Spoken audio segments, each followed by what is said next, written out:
শুভেচ্ছা আমন্ত্রণ রাতের বাংলাদেশের আয়োজনে। শুরুতেই জানিয়ে দেব শিরোনামগুলো।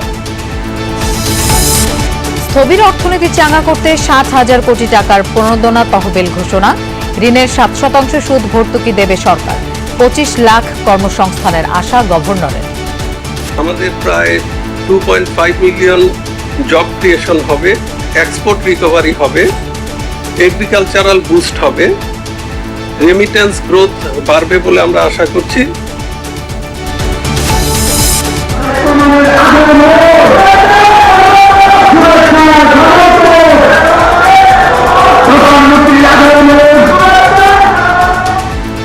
ময়মনসিংহে খাল খনন সহ বিভিন্ন উন্নয়ন কর্মসূচি উদ্বোধন প্রধানমন্ত্রী। ১ মাসের মধ্যে শিশু রামিসা হত্যার কঠোর বিচার নিশ্চিতের প্রতিশ্রুতি।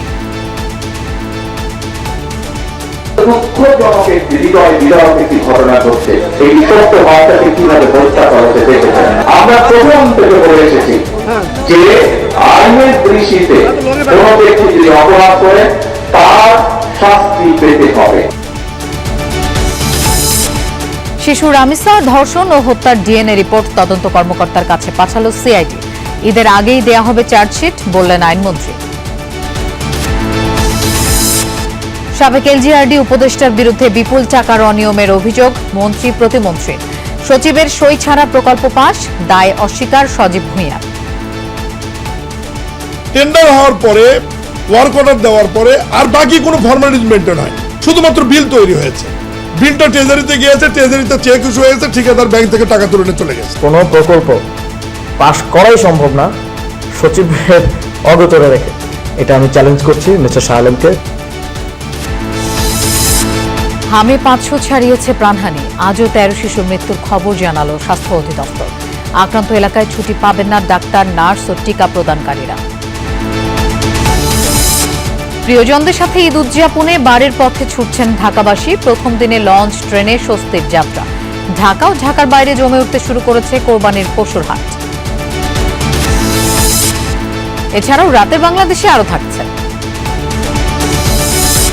টমাস ডুলির সঙ্গে এখনো হয়নি বাফুফের চুক্তি, জানালেন ক্রীড়া প্রতিমন্ত্রী। সান মেরিনোর বিপক্ষে ম্যাচ দেখে নির্ধারণ হবে কোচের ভবিষ্যৎ।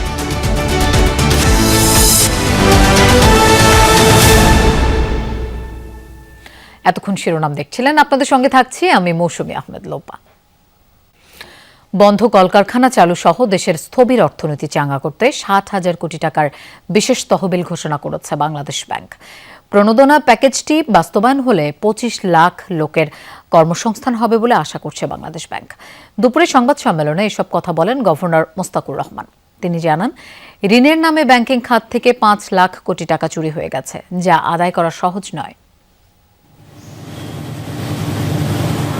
গেল কয়েক বছর ধরেই স্থবির বেসরকারি বিনিয়োগ, গড়ে ওঠেনি নতুন নতুন শিল্প কলকারখানা। উল্টো উৎপাদনে থাকা অনেক কারখানা বন্ধ হয়েছে রাজনৈতিক দুর্বৃত্তায়ন সহ বৈশ্বিক নানা সংকটে। এর ফলে কাজ হারিয়ে বেকার হয়েছেন কর্মক্ষম মানুষ। এমন বাস্তবতায় ১ কোটি কর্মসংস্থান তৈরির প্রতিশ্রুতি দিয়ে ক্ষমতায় আসা বিএনপি সরকার উদ্যোগ নেয় বন্ধ শিল্প কলকারখানা চালুর। এ লক্ষ্য বাস্তবায়নে ৬০,০০০ কোটি টাকার নীতি সহায়তা প্যাকেজ ঘোষণা করল বাংলাদেশ ব্যাংক। আশা করা হচ্ছে এর মাধ্যমে চাঙ্গা হবে দীর্ঘদিন স্থবির থাকা অর্থনীতি। প্যাকেজটি বাস্তবায়ন হলে অন্তত ২৫ লাখ মানুষ কাজ পাবেন বলে জানিয়েছেন গভর্নর। আমরা আশা করছি যে ফ্যাক্টরি রিভাইভাল হবে, অনেক ফ্যাক্টরি রিওপেন, ক্লোজ ফ্যাক্টরি খুলবে, সেটা আমরা আশা করছি।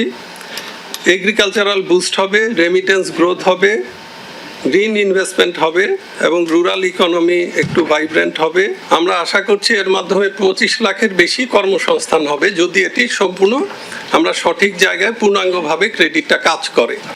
বন্ধ বৃহৎ শিল্প কলকারখানা চালু ছাড়াও কৃষি ও গ্রামীণ অর্থনীতিতে গতি ফেরানো, রপ্তানি বৈচিত্র্যকরণ এবং বেকার যুব সমাজের কর্মসংস্থান তৈরিতে সহায়তা দেওয়া হবে। এই প্যাকেজের আওতায় ৭% সুদে ঋণ পাবেন গ্রাহকরা, বাকিটা ভর্তুকি দেবে সরকার। আমরা ব্যাংকে 4% দিব, এই 6%টা ভর্তুকি দিবে ব্যাংক। সাধারণ ক্ষেত্রে আমরা স্প্রেড দিব 3%, অর্থাৎ বড়োয়ার পাবে 7%। বেসিক্যালি এই টোটাল স্কিমে সরকার 6% হচ্ছে ইন্টারেস্ট ভর্তুকি দিচ্ছে, এর বেশি কিছুই দিচ্ছে না।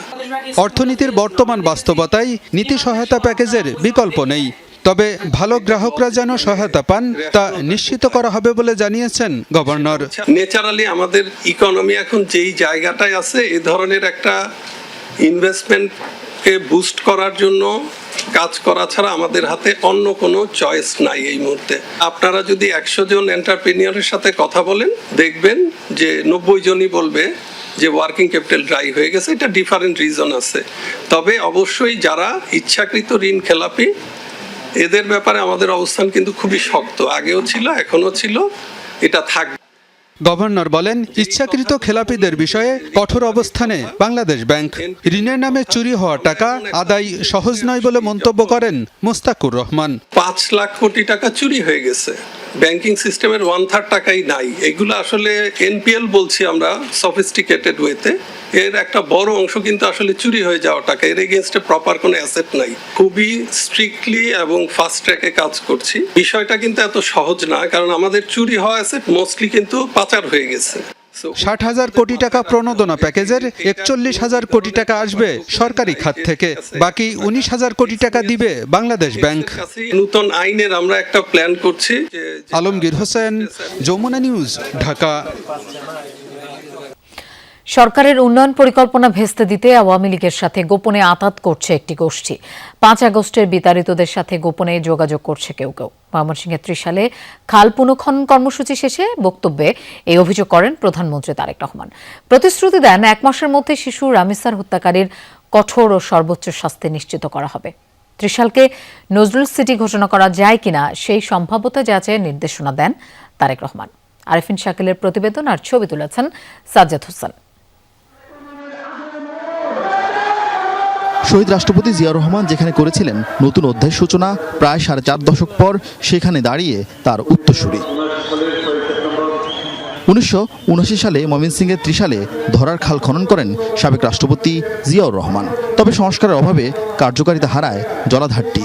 শনিবার সেখানেই পূর্ণ খনন কাজের উদ্বোধন করেন প্রধানমন্ত্রী তারেক রহমান। এতে সেচ সমস্যার সমাধান সহ বহুমাত্রিক সুবিধা পাবেন এই অঞ্চলের লাখো কৃষক।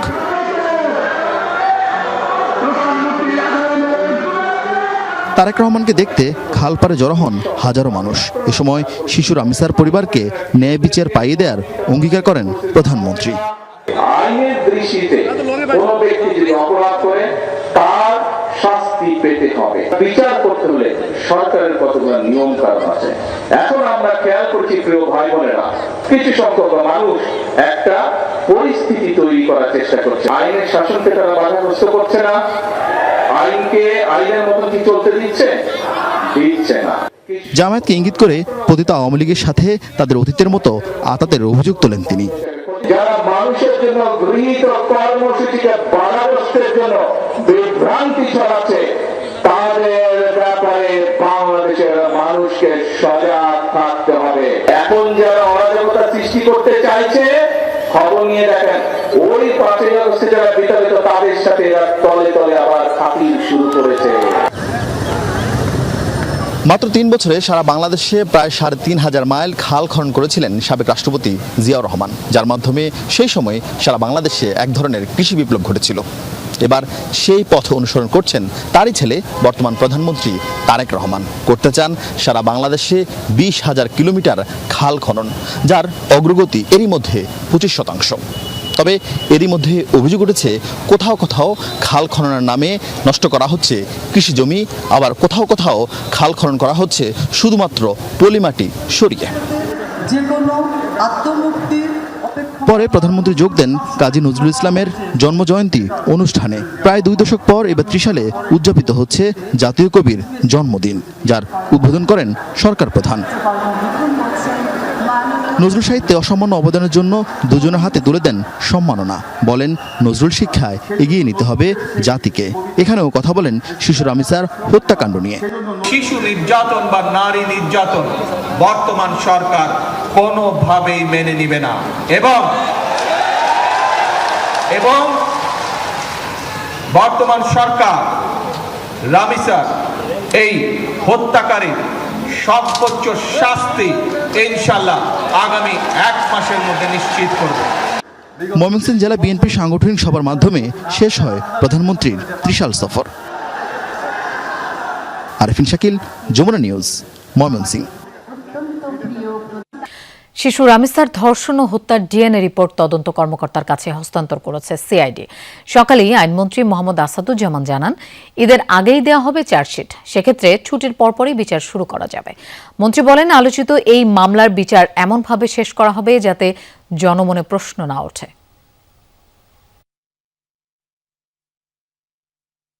শিশু রামিসার ধর্ষণ ও হত্যার ঘটনায় ক্ষুব্ধ পুরো দেশ। ধর্ষক সোহেল রানার দ্রুত বিচারের দাবিতে আন্দোলন বিক্ষোভ করছেন নানা শ্রেণী পেশা মানুষ। প্রধানমন্ত্রী ভুক্তভোগীর পরিবারে গিয়ে ন্যায় বিচারের আশ্বাস দিয়েছেন। বৈষম্য করে থাকে। রাজধানীতে লিগ্যাল এইডের এক অনুষ্ঠানে আইনমন্ত্রী কথা বলেন। মামলা জট, বিচার ব্যবস্থা, নানা সমস্যা ও করণীয় নিয়ে। মৃত্যুদণ্ড অনুমোদনের জন্য হাইকোর্টে আসলে পেপার বুক তৈরিতে অনেক সময় লেগে যায়। এটা নিয়ে কাজ চলছে। মন্ত্রী জানান, বৈষম্যমূলক আইন বাদ দেওয়ার উদ্যোগ নিয়েছে সরকার। আইনি যেটুক ফাঁক আছে সেটা বাদ রেখে যদি আমরা চার্জশিটে যাই, সেটা নিয়ে আমাদের ফ্যাটাল ইনজুরি থেকে যাবে প্রসিকিউশনে। DNA is a very important piece of evidence. আমার যেখানে ডিএনএ করার সুযোগ আছে, আমরা সেখানে কেন করব না? একটা ডিএনএ রিপোর্ট আসতে কয়েক সপ্তাহ লেগে যায়, এমনকি কয়েক মাস লেগে যায়। এ সময় উঠে আসে রামিসা ধর্ষণ ও হত্যার বিষয়টিও। আইনমন্ত্রী বলেন, ডিএনএ রিপোর্ট ছাড়া চার্জশিট দিলে বিচার প্রশ্নবিদ্ধ হবে। রামিসার ডিএনএ আসতে 72 ঘন্টার বেশি সময় লাগবে না, আশা করি ইনশাল্লাহ। আমরা ঈদের আগে যদি চার্জশিটটা দিতে পারি, ঈদের পরপর আমরা বিচারিক প্রক্রিয়া শুরু করতে যা যা কর্মসূচি আছে সব কর্মসূচি গ্রহণ করে এই বিচারটাকে ত্বরান্বিত করার জন্য যতটা প্রত্যাশা করে, আমরা আশা করি সেই প্রত্যাশা পূরণ করতে আমরা সক্ষম হব। আসাদুজ্জামান বলেন, আইনের প্রয়োগ যেন সবার জন্য সমান হয় সেদিকে সরকারের নজর আছে। নেত্রকোনার শিশু মেঘলার ধর্ষণের ঘটনা গভীরভাবে মনিটর করা হচ্ছে বলেও জানান আইনমন্ত্রী। কিন্তু ন্যায় বিচারের পথকে সঠিক ধারায় নিয়ে যাওয়ার জন্য প্রসিকিউশনের পক্ষ থেকে যা করণীয় সবই আমরা করব। লাভলি বিথি, যমুনা নিউজ, ঢাকা। দেশের প্রচলিত আইনের মধ্যে সবচেয়ে দ্রুততম সময়ে রামিসা হত্যা মামলার আসামিকে সাজার আওতায় আনতে সব ব্যবস্থা গ্রহণ করেছে সরকার। এমনটাই জানিয়েছেন তথ্যমন্ত্রী জহিরুদ্দিন স্বপন। সকালে রাজধানীর সেগুনবাগিচায় আন্তর্জাতিক মাতৃভাষা ইনস্টিটিউটের এক অনুষ্ঠানে তিনি একথা জানান। দেশের প্রচলিত আইনের মধ্যে সবচেয়ে দ্রুততম সময়ের মধ্যে এই অপরাধীকে সাজার আওতায় আনার জন্য সরকার সব ধরনের ব্যবস্থা গ্রহণ করেছে। এটাকে আপনারা যেভাবে জনমত তৈরি করে তুলছেন, আপনাদের জনমতের উপরে ভর করেই আমরা আরও বেশি কার্যকরী আইন তৈরি করতে পারবো, যাতে সমাজ থেকে এই ধরনের অপরাধকে আমরা নির্মূল করতে পারি। আওয়ামী লীগ ও অন্তর্বর্তী সরকারের আমলে স্থানীয় সরকার বিভাগের উন্নয়ন কর্মকাণ্ড ঘিরে প্রায় ৬,০০০ কোটি টাকার অনিয়ম ও দুর্নীতির অভিযোগ এলজিআরডি মন্ত্রী ও প্রতিমন্ত্রীর। মির্জা ফখরুল জানান, বিগত ফ্যাসিস্ট সরকারের সময় শুধু এক জেলাতেই এলজিআরডি থেকে ৩৫০০ কোটি টাকা লোপাট হয়েছে। আর প্রতিমন্ত্রীর অভিযোগ, অন্তর্বর্তী সরকারের সাবেক উপদেষ্টা আসিফ মাহমুদ সজীব ভুঁইয়া নিজ স্বাক্ষরে প্রকল্প বাগিয়ে নিয়েছেন। যদিও প্রতিমন্ত্রীর এই অভিযোগ ভিত্তিহীন বলে দাবি করেছেন সাবেক উপদেষ্টা। উপকূলীয় জেলা পিরোজপুর।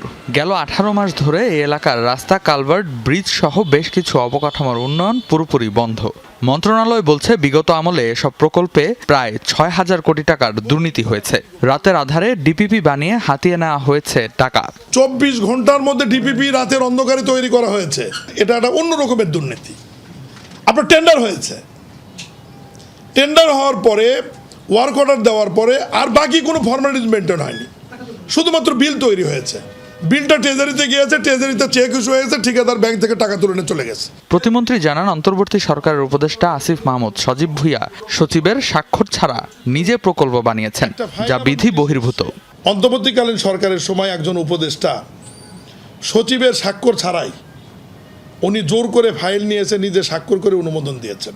এরাও এই তদন্তের মধ্যে আসবে, যেটি একদম rules of procedure, rules of বিজনেসের পরিপন্থী। কারণ মন্ত্রণালয়ের দায়িত্বপ্রাপ্ত সচিবের সই ব্যতি রেখে কখনোই মন্ত্রী একটি ফাইল অনুমোদন দিতে পারে না। এক ভিডিও বার্তায় সাবেক উপদেষ্টা আসিফ মাহমুদের দাবি, সচিবের সই ছাড়া প্রকল্প পাশ করার সুযোগ নেই। তবে সচিব দেশের বাইরে থাকায় কয়েকটি প্রকল্প তার স্বাক্ষর ছাড়া অনুমোদন দেয়া হয়েছে। এটা একেবারেই ইম্পসিবল।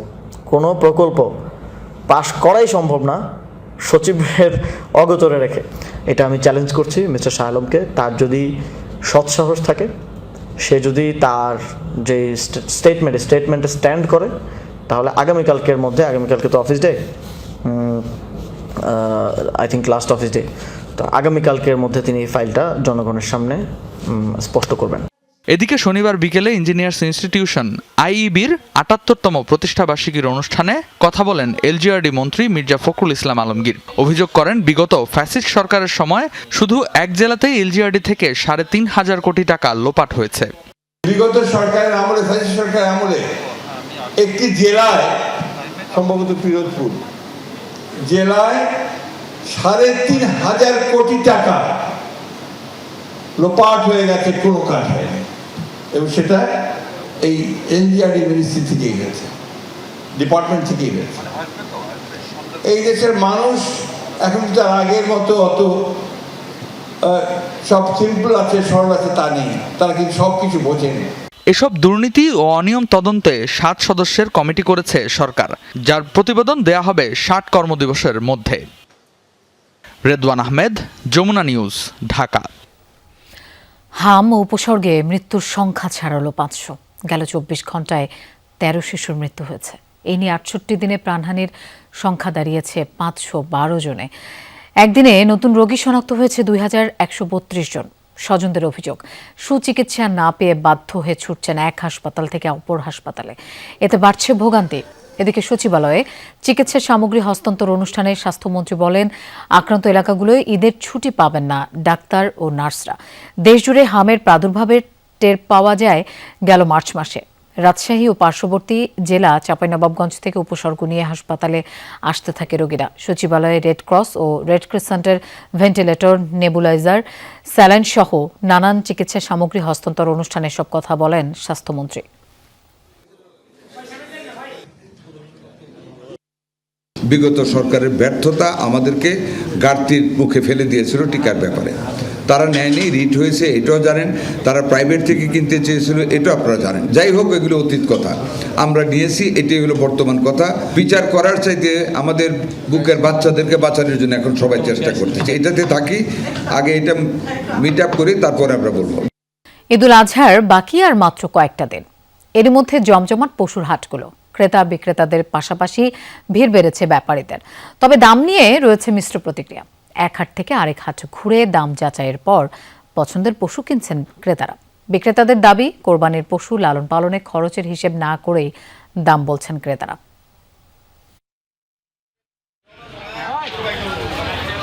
জামালপুরের কৃষক অসমউদ্দিন ৩ বছর পরম যত্নে লালন পালন করা এই ষাঁড়টি বিক্রির জন্য ছেলেকে নিয়ে হাটে এসেছেন। তবে আশানুরূপ দাম না পাওয়ায় তৈরি হয়েছে হতাশা।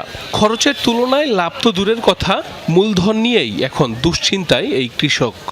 ঘাস পানিও কিনেছি, আবার আল্লাহ করে কাম কাজও করছি, কষ্টর গরু হইলে এখন বাজারের দাম অপরায় তেমন না বেচলো না হয়, অভাবী সংসার কি করবো, হাটও নিয়ে আসছি, কি করা যায় আল্লাহ কি করে। দুপুর গড়াতেই ক্রেতা বিক্রেতাদের হাঁকডাক শুরু হয় রাজশাহীর বানেশ্বর হাটে। বরাবরের মতোই ছোট ও মাঝারি গরুর চাহিদা বেশি। ঈদের দিন ঘনিয়ে আসায় পশু বিক্রিতে ধুম পড়েছে। মাশাআল্লাহ অনেক ভালো, যেমন ক্রেতা এমন বিক্রেতা।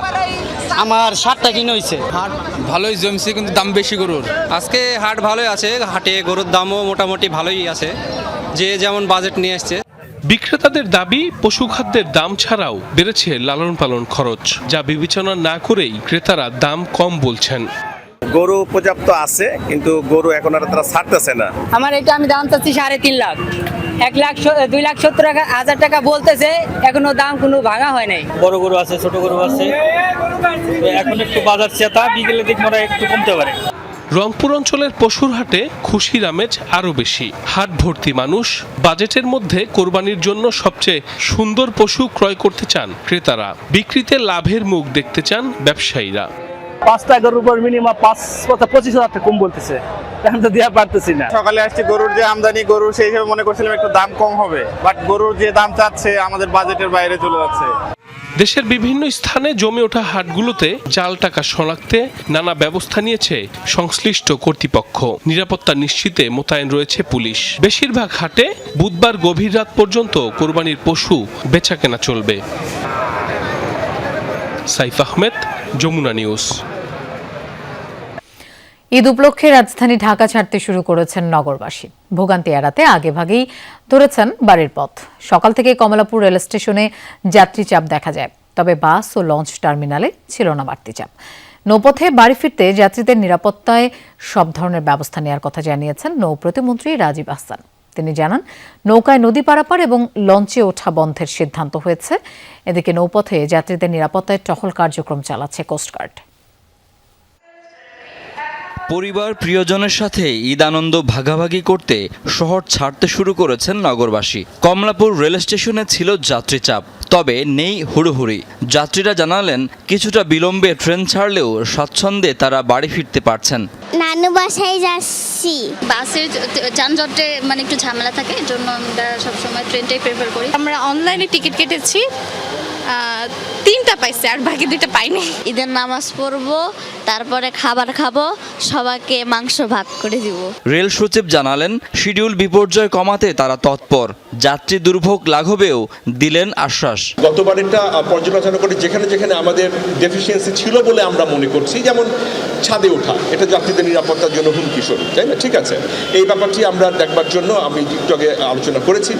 সরকারের ছুটি শুরু না হওয়ায় বাস টার্মিনালে নেই তেমন যাত্রী চাপ। যারা সড়ক পথে ঘরমুখো তারা জানালেন, যানজট ও নিরাপত্তার বিষয় মাথায় রেখেই ফিরছেন আগেভাগে। ভোগান্তি তেমন আহামরি এখনো দেখছি না। আর হ্যাঁ, ইনশাল্লাহ ঈদের একটা তো আনন্দ আমেজ তো আছেই। সরকারের সিদ্ধান্ত অনুযায়ী আশা করা যায় আগের তুলনায় ভালো হবে ইনশাল্লাহ। সদরঘাট লঞ্চ টার্মিনালের পন্টুনে নির্ধারিত রুটের নৌযানেও যাত্রী চাপ ছিল কম। খালি আসন নিয়ে ছেড়েছে অনেক লঞ্চ। ঈদ উপলক্ষে নৌপথ ও লঞ্চ টার্মিনালের নিরাপত্তায় কাজ করছে বাংলাদেশ কোস্টগার্ড। যাত্রাপথেও কোনো ধরনের কোনো সমস্যা না হয় সেদিকে আমরা আমাদের দৃষ্টি রাখছি এবং আমাদের নজরদারি রাখছি এবং পেট্রোলের মাধ্যমে এটা আমরা কাভার করছি। সদরঘাটে নিরাপত্তা আয়োজন পরিদর্শনে আসেন নৌ পরিবহন প্রতিমন্ত্রী রাজীব আহসান। ঘুরে দেখেন পন্টুন, নৌপথ। প্রতিমন্ত্রী জানান, যাত্রীদের নিরাপত্তায় এবার সব ধরনের ব্যবস্থা নেওয়া হয়েছে। ঘাটের দুই পাশে 2টা নৌকা ওঠার জন্য 2টা পল্টন করেছে। কোনো প্যাসেঞ্জার নদী, নৌকা বা ট্রলার যোগে কোনো জাহাজে উঠতে পারবে না। এবং আমাদের এইখানে ঘাটে কোনো হকার কিংবা যাদের মাধ্যমে যাত্রীদের স্বাভাবিক মুভমেন্ট ব্যাহত হতে পারে, এই ধরনের কোনো লোক থাকবে না। লঞ্চগুলোতে কোনো মালামাল পরিবহন করবে না। ঘাট ব্যবস্থাপনায় কিছু পরিবর্তন এলেও আগের মতোই কিছু লঞ্চ বেশি ভাড়া নিচ্ছে বলে অভিযোগ যাত্রীদের। 4 আজকে যাত্রী মাস্টার কেবিনে আমরা সচরাচর যাতায়াত করি 700 টাকায়, কিন্তু সেখানে আজকে ভাড়া নিচ্ছে 1500 টাকা। লঞ্চ ঘাটের নিরাপত্তায় কোনো বাড়তি উদ্যোগ দেখিনি, বাট মানুষজন আসলে স্বাচ্ছন্দ্যে চলাফেরা করতে পারতেছে। গত রোজার ঈদে যে এরকম একটা প্রবলেম শুনেছিলাম, এইবার এরকম এখনো শুনিনি। সরকারি বেসরকারি অফিস ছুটি হলে সদরঘাট লঞ্চ টার্মিনালে চাপ বাড়বে বলেও আশা করছেন সংশ্লিষ্টরা। শাকিল হাসান, যমুনা নিউজ, ঢাকা। 4 জেলায় সড়ক দুর্ঘটনায় 13 জন নিহত হয়েছে। এর মধ্যে কুষ্টিয়াতেই প্রাণ গেছে 5 জনের। সকালে জেলার শিমুলিয়ায় বাস ও ট্রাকের সংঘর্ষে 5 জন নিহত হন। আহত অন্তত 25 জন। পুলিশ জানায়, রাজবাড়ী থেকে কুষ্টিয়ায় যাচ্ছিল তালহা পরিবহনের একটি বাস। এ সময় একই দিক থেকে ছেড়ে যাওয়া বালুবাহী ডাম্প ট্রাককে ওভারটেক করে বাসটি। অপর দিক থেকে আসা গরুবাহী ট্রাকের সাথে সংঘর্ষ হলে খাদে পড়ে যায় যাত্রীবাহী বাসটি। এদিকে দিনাজপুরের ঘোড়াঘাটে পণ্যবাহী ট্রাকের ধাক্কায় মোটরসাইকেলের 3 আরোহী নিহত হয়েছেন। সকালে রানীগঞ্জ বাজার এলাকায় ঘটে এই দুর্ঘটনা। ঘটনাস্থলেই নিহত হন একজন। আহত অপর 2 জনকে উদ্ধার করে হাসপাতালে নেওয়া হলে চিকিৎসক তাদেরও মৃত ঘোষণা করেন। ঘাতক ট্রাকটিকে হেফাজতে নিয়েছে পুলিশ। এছাড়া যশোর সদর উপজেলার চাউলিয়ায় সড়ক দুর্ঘটনায় 4 জন এবং ফরিদপুরের ভাঙায় প্রাণ গেছে আরও 1 জনের।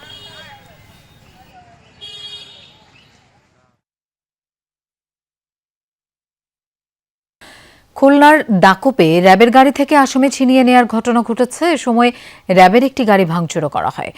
দুপুরে উপজেলার চালনা পৌরসভার আসাবুয়া বাজারে এই ঘটনা ঘটে। স্থানীয়রা জানান, একটি ঘের দখল নিয়ে স্থানীয় বিএনপির দুই গ্রুপের মধ্যে দ্বন্দ্ব চলছিল। এক পক্ষকে মারধর করার অভিযোগে থানায় মামলা হয়। আজ দুপুরে সেই মামলার আসামিদের গ্রেফতার করতে যায় র্যাব। এক পর্যায়ে রসুল সানি ও মুকুন্দ নামে দুইজনকে আটক করে গাড়িতে তুলে নেওয়ার সময় স্থানীয়রা বাধা দেয়। পরে তারা র্যাবের গাড়ি থেকে দুই আসামিকে নামিয়ে নেয়। এ সময় ভাঙচুর করা হয় র্যাবের গাড়ি। খবর পেয়ে দাকোপ থানার পুলিশ গিয়ে র্যাব সদস্যদের উদ্ধার করে। পরে যৌথ অভিযান চালিয়ে সেই আসামিদের গ্রেফতার করা হয়। নারায়ণগঞ্জের ফতুল্লায় 6 বছরের শিশুকে ধর্ষণের অভিযোগে এক তরুণকে গণপিটুনি দিয়েছে স্থানীয় জনতা। পরে আদালতের মাধ্যমে তাকে কারাগারে পাঠানো হয়। শুক্রবার বিকেলে আনন্দবাজার এলাকায় এই ঘটনা ঘটে। শিশুটির মা অভিযোগ করেন, বিকেলে শিশুটিকে 20 টাকা দেওয়ার কথা বলে বাড়ির পাশের একটি খেতে নিয়ে যায় স্থানীয় হিরো এবং সোহেল। সেখানে তার উপর পাশবিক নির্যাতন চালানো হয়। বাড়ি ফিরলে শিশুটির শারীরিক অবস্থা খারাপ হলে বিষয়টি পরিবারকে জানায় সে। দ্রুত ভুক্তভোগীকে হাসপাতালে ভর্তি করে স্বজনরা। এদিকে ধর্ষণের খবর ছড়িয়ে পড়লে উত্তেজিত জনতা মনির হোসেন হিরোকে গণপিটুনি দেয়। গুরুতর আহত অবস্থায় তাকে ঢাকা মেডিকেলে ভর্তি করা হয়েছে। ভুক্তভোগীর পরিবার রাতে থানায় মামলা করলে অভিযুক্ত অপর আসামি সোহেলকে গ্রেফতার করে পুলিশ। রাজধানীর পল্লবীতে ধর্ষণের পর খুন করা স্কুল ছাত্রী রামিসার গ্রামের বাড়ি মুন্সিগঞ্জের সিরাজদিখানে আজও ভিড় করেছেন শোকাহত মানুষ ও জনপ্রতিনিধিরা। শনিবার দুপুরে স্বজনদের সাথে দেখা করেন মুন্সিগঞ্জ 3 আসনের সংসদ সদস্য কামরুজ্জামান রতন, সংরক্ষিত নারী সংসদ সদস্য ফাহিমা নাসরিন মুন্নি সহ বিএনপি নেতাকর্মীরা। এ সময় রামিসার কবর জিয়ারত ও দোয়া মোনাজাতে অংশ নেন তারা। শোকার্ত স্বজনদের সমবেদনা ও পাশে থাকার আশ্বাস দেন জনপ্রতিনিধিরা। সংসদ সদস্য কামরুজ্জামান রতন জানান, এরই মধ্যে ভুক্তভোগী পরিবারের দায়িত্ব নিয়েছেন প্রধানমন্ত্রী। ব্যাংক বহির্ভূত 6 আর্থিক প্রতিষ্ঠানের আমানতকারীদের জমা ও প্রাপ্য মুনাফা আগামী 31 ডিসেম্বরের মধ্যে পরিশোধের দাবি জানিয়েছেন গ্রাহকরা। বিকেলে জাতীয় প্রেস ক্লাবে alliance of 6 NBFIS depositors for recovery committee আয়োজিত সংবাদ সম্মেলনে এই দাবি জানানো হয়। আমানতকারীরা বলেন, সমস্ত অর্থ পরিশোধের জন্য সরকারকে একটি আনুষ্ঠানিক এবং আইনগতভাবে বাধ্যতামূলক প্রজ্ঞাপন দিতে হবে, যেখানে চলতি বছরের 31 ডিসেম্বরের মধ্যে পরিশোধের সময়সীমা নির্ধারিত থাকবে। সংগঠনের নেতারা বলেন, গণমাধ্যমে অর্থ ছাড় করার যে খবর প্রকাশিত হচ্ছে তার কোনো আইনি কাঠামো নেই। যতদিন পর্যন্ত সকল আমানতকারীর মুনাফা পরিশোধ করা হবে না, ততদিন পর্যন্ত আন্দোলন চালিয়ে যাওয়ার ঘোষণা দেন তারা। বাফুফের কোচ নিয়োগে নতুন মোড়। যুব ও ক্রীড়া প্রতিমন্ত্রী আমিনুল হক জানান, এখনও টমাস ডুলির সঙ্গে হয়নি বাংলাদেশের চুক্তি। সান মেরিনোর বিপক্ষে ম্যাচ দেখে করা হবে কোচের ভবিষ্যৎ নির্ধারণ। কোলম্যানের মতো বেশি বাজেটের কোচ না আনায় ক্রীড়া মন্ত্রণালয় থেকে দেয়া হবে না ডুলির পারিশ্রমিক বাবদ কোনো অর্থ। এদিকে বাফুফে সভাপতির কথা মাফিক 24 মে শুরু হচ্ছে না দেশের সান মারিনোর বিপক্ষে ক্যাম্প। একদিন পিছিয়ে শুরু হবে সোমবারে। টমাস ডুলিকে শুক্রবার ঘটা করে পরিচয় করিয়ে দেয় বাফুফে। সান মেরিনোর সাথে যে খেলাটি হবে সেটি একটি টেস্ট আকারে আমরা দেখতে চাই, যে ওটি দেখার পরে তারপরে আমরা তার বিষয়ে আমরা ফাইনাল সিদ্ধান্ত নিব। হাই প্রোফাইল এই কোচের সঙ্গে নাকি এখনো চুক্তি সম্পন্ন হয়নি। 5 জুন সান মারিনোর বিপক্ষে ম্যাচটা হবে তার জন্য নিয়োগ পরীক্ষা। তারপরই বাফুফে থেকে জানানো হবে চুক্তির শর্তগুলো। আমরা কন্ট্রাক্টে স্ট্যান্ডার্ড যেসব ক্লজেস থাকে সব স্ট্যান্ডার্ড ক্লজে আমরা রেখেছি। আর আগামীতে যখন ফাইনালি সব দুই পক্ষ এগ্রি করবে কোন কোন ডাটা আমরা শেয়ার করব, সেগুলো আমরা পাবলিক ইনফরমেশনে ছেড়ে দিব। মাত্র এক ম্যাচ দেখে কোচের ভবিষ্যৎ নির্ধারণ নিয়ে প্রশ্ন উঠছে। এদিকে বাফুফের সভাপতির কথা মাফিক 24 মে শুরু হচ্ছে না ক্যাম্প। একদিন পিছিয়ে শুরু হবে সোমবারে। টমাস ডুলির সঙ্গে সহকারী কোচ হাসান আল মামুন ও টেকনিক্যাল ডিরেক্টর সাইফুল বারী টিটুর প্রথম বৈঠকে আসে এই সিদ্ধান্ত। তবে সান মারিনোর বিপক্ষে ভালো করতে মরিয়া ফুটবলার। আমরা যতটুকু দেখেছি গুগল সার্চ এবং ওদের খেলা দেখেছি, আসলে দেয়ার আর সাম গুড প্লেয়ার। ওরা ইউরোপে খেলে এবং ওরা র্যাঙ্কিং অনেক নিচে, বাট ওরা কিন্তু সব বড় বড় দেশের সাথে খেলে। আসলে আমাদের জন্য এটা অনেক একটা নতুন এক্সপিরিয়েন্স হবে। তার সাথে আমাদের যে কোচ হবে নতুন, সে এসে আসলে এত বড় একটা ম্যাচে আমাদের দাগাওতে থাকবে। আসলে সে কিভাবে আমাদেরকে মোটিভেট করবে এবং তার আসলে একটা বড় পরীক্ষা। হয়তো বা ওরা র্যাঙ্কিংয়ে ইমপ্রুভ করতে পারতেছে না। তো আমাদের চেষ্টা থাকবে যে আমরা যাবো এখানে খেলে, যদি টিমে যদি সিলেক্ট হইতে পারি বা টিমে যদি কনফার্ম হইতে পারি 23 জনের চূড়ান্ত দলে, তো অবশ্যই চেষ্টা করব দেশের জন্য ভালো কিছু করতে। সবসময় ন্যাশনাল ডিউটি থাকলে সবাই এক্সাইটেড থাকে যে আমাদের জার্সি পরে মাঠে নামবো। সো আমি অনেক excited, I can wait to play and আমি আমার বেস্টটা দিতে চাই। যেহেতু কোলম্যানের মতো বেশি বাজেটের কোচকে আনেনি, তাই বাফুফেকে ডুলির জন্য অর্থ সহায়তা দিচ্ছে না ক্রীড়া মন্ত্রণালয়। মেহেদি নাইম, যমুনা স্পোর্টস, ঢাকা। ইরানের সাথে শান্তি আলোচনা নিয়ে বৈঠক অত্যন্ত ফলপ্রসূ হয়েছে বলে জানিয়েছে পাকিস্তান। শনিবার ইরানের রাজধানী তেহরানে দেশটির president Masoud Pezeshkian, parliament speaker Mohammad বাঘের কালিবাফ ও পররাষ্ট্রমন্ত্রী আব্বাস আরাগচির সাথে বৈঠক করেন পাকিস্তানের সেনাপ্রধান ফিল্ড মার্শাল আসিম মুনির। তার এই সফর ইরান ও যুক্তরাষ্ট্রের মধ্যে মধ্যস্থতার প্রচেষ্টা আরও জোরদার করেছে বলে জানিয়েছে ইরানের রাষ্ট্রীয় গণমাধ্যম। এদিকে আলোচনায় আগ্রহী হলেও যে কোনো হামলা মোকাবেলায়ও প্রস্তুত তেহরান, এমন হুঁশিয়ারিও দিয়েছেন দেশটির নেতারা। ফ্লোটিলার মানবাধিকার কর্মীদের নিয়ে বিদ্রুপাত্মক ভিডিও প্রকাশের জেরে ইসরায়েলের জাতীয় নিরাপত্তা মন্ত্রী ইতামার বেন গাভিরের ফ্রান্স প্রবেশে নিষেধাজ্ঞা আরোপ করা হয়েছে। সামাজিক যোগাযোগ মাধ্যম এক্সে দেশটির পররাষ্ট্রমন্ত্রী জানান, ফরাসি ও ইউরোপীয় নাগরিকদের সঙ্গে ন্যাক্কারজনক আচরণের কারণেই এই সিদ্ধান্ত নেওয়া হয়েছে। একই সঙ্গে ইউরোপীয় ইউনিয়নের প্রতি বেন গাভিরের বিরুদ্ধে নিষেধাজ্ঞা আরোপের আহ্বানও জানিয়েছেন তিনি। এর আগে প্রকাশিত এক ভিডিওতে ফ্লোটিলার মানবাধিকার কর্মীদের সাথে কট্টর ডানপন্থী এই মন্ত্রীকে অশোভন আচরণ করতে দেখা যায়। দর্শক, এই ছিল রাতের বাংলাদেশের আয়োজনের। এতক্ষণ সাথে থাকার জন্য ধন্যবাদ সবাইকে। শুভরাত্রি।